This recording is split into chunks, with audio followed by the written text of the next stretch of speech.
akkasuutti siif saba huutu maa wal qaltu maaf holuutu lubbuun takka yeroo duutu lamuu dhuftee bakka hin buutu.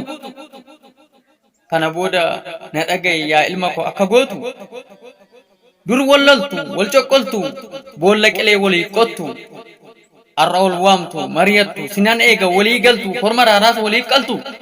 Oromooni gadaa qabaa garaa guutuun dubbii jibbaa waliif gala nagaa beekaa malaan gosa madaa jilbaa. Warra gumaa wal araarsaa hamaaf gaarii itti beekaa xurree dubbii itti cumnaan karaa kamiin ormi jeeqa. Sin tokkomnaan waliif gallaan akka jaarraa 16 ardii kana Afrikaaf abbaa guddaa sintu ta'a. Isin arbaa miti garbaa hanga keessa maaltu ga'a. Wal wawwaamaa wal hammadhaa kaabaaf kibbaa bahaaf dhiyaa.